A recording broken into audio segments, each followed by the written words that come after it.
¿Por qué cada vez hay más países emergentes al borde del colapso, al borde de la bancarrota? Veámoslo.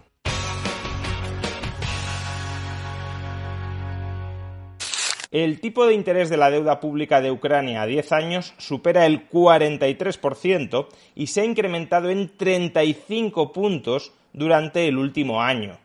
El tipo de interés de la deuda pública de El Salvador supera el 33% y se ha incrementado en 16 puntos durante el último año. El tipo de interés de la deuda pública de Sri Lanka supera el 37% y se ha incrementado en 16 puntos durante el último año. El tipo de interés de la deuda pública de Ghana supera el 21% y se ha incrementado en 10 puntos durante el último año. El tipo de interés de la deuda pública de Pakistán supera el 17% y se ha incrementado en 10 puntos durante el último año.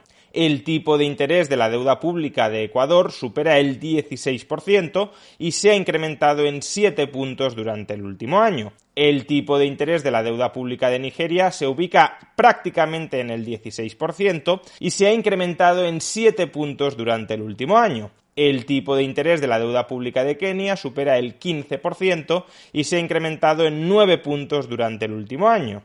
Y por último, el tipo de interés de la deuda pública de Egipto se ubica en el 15% y se ha incrementado en 7 puntos durante el último año. ¿Qué está sucediendo en estos mercados? ¿Qué está sucediendo en los países emergentes? ¿Qué está pasando en los países en vías de desarrollo para que estén experimentando un incremento tan vertiginoso en el coste de financiación de su deuda pública hasta el punto de que muchos de ellos se acercan peligrosamente a la zona de impago, a unos tipos de interés que les impidan hacer frente a los vencimientos de su deuda? Bueno, pues en realidad es una mezcla de factores internos y de factores externos. Los factores internos dependen de cada país y son muy variados. Por ejemplo, en el caso de Ucrania, la guerra claramente juega un papel fundamental a la hora de elevar, a la hora de disparar los tipos de interés de su endeudamiento. En el caso de El Salvador puede influir hasta cierto punto que el país haya apostado y haya invertido fondos públicos en Bitcoin. En el caso de Sri Lanka, claramente el colapso de su economía, especialmente de su economía agraria, tiene mucho que ver, etcétera. Es decir, cada uno de estos países tiene diversos factores internos que están impulsando el incremento del coste de su endeudamiento. Pero de la misma manera que cada uno de estos países tiene factores idiosincrásicos que explican por qué se está elevando el coste de su endeudamiento, también hay una serie de causas comunes que están impulsando al alza sus tipos de interés. Primero, las economías de estos países están sufriendo bastante. Muchos de estos países son países importadores de energía e importadores de alimentos, y durante los últimos meses tanto la energía como los alimentos se han encarecido de una manera muy sustancial. Y si sus economías internas se resienten debido a la situación, al panorama económico global que está encareciendo sobremanera el precio de dos de sus principales inputs, pues entonces, evidentemente, la capacidad de repago de la deuda de estos países también se viene abajo. Son países que nunca han tenido una solvencia especialmente holgada, y si a esa falta de solvencia le añadimos una crisis económica o una ralentización económica, los riesgos se disparan. Pero por otro lado, existe un segundo factor muy importante para explicar por qué se están elevando tanto los tipos de interés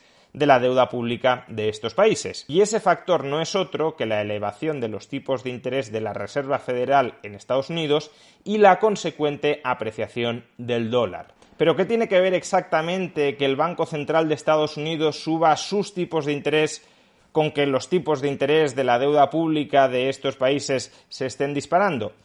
Bueno, pues tiene que ver en dos sentidos. Por un lado, si Estados Unidos ofrece tipos de interés más altos por su deuda, entonces parte del capital que hasta el momento se invertía en la deuda pública de estos países emergentes sale de estos países emergentes y se refugia en unos activos financieros estadounidenses que se han vuelto más atractivos después de la elevación de los tipos de interés. Por tanto, hay una reubicación de los capitales internacionales donde se reduce el peso de la deuda pública emergente en las carteras de los principales inversores y se incrementa el peso de la deuda pública estadounidense. Y si se reduce la demanda de deuda pública emergente, los tipos de interés que ha de pagar el gobierno de cada uno de estos países para poder colocar su deuda en los mercados, para que alguien se la compre, son tipos de interés más altos. Básicamente los inversores dicen, si no me pagas tipos de interés más altos, no me interesa comprarte tu deuda, que es una deuda de alto riesgo,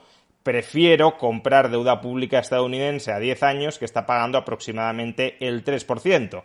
Que sí, que tú estás pagando el 10%, pero prefiero el 3% seguro en Estados Unidos que el 10% inseguro en tu caso. Por consiguiente, o me pagas el 15%, o me pagas el 20%, o me pagas el 25%, o no te compro tu deuda. Pero es que además, y por otro lado, existe un segundo factor importante. Gran parte de estos países emergentes tienen porciones de su deuda pública emitidas no en moneda local, porque esa moneda local no les sirve para importar bienes y servicios de los mercados internacionales, que es lo que necesitan en caso de que no los produzcan internamente.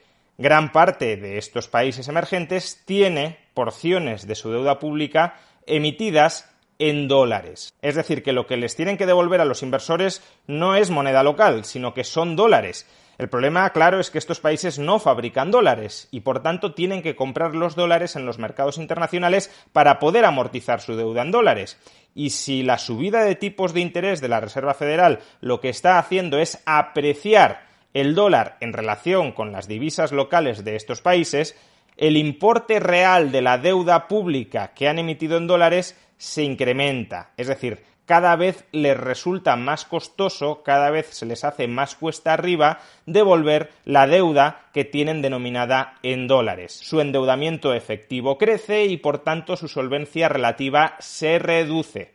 Y si estos países se van volviendo menos solventes en la medida en que el dólar se vuelve más caro y en la medida en que han de comprar ese dólar más caro para poder amortizar su deuda emitida en dólares, entonces, claro, los inversores reclamarán tipos de interés más elevados para que estén dispuestos a comprarles su deuda. En definitiva, el panorama económico global se va ensombreciendo en general para todos los países, pero de manera muy especial para aquellos países que tienen economías más débiles y tienen gobiernos menos solventes, es decir, los países emergentes. Estos países emergentes han experimentado en los últimos meses incrementos espectaculares en el coste de financiación de su deuda pública. Si esta trayectoria de tipos de interés continúa al alza, no nos sorprendamos de que en un futuro no muy lejano comencemos a asistir a bancarrotas soberanas, es decir, comencemos a asistir a impagos de deuda pública de países emergentes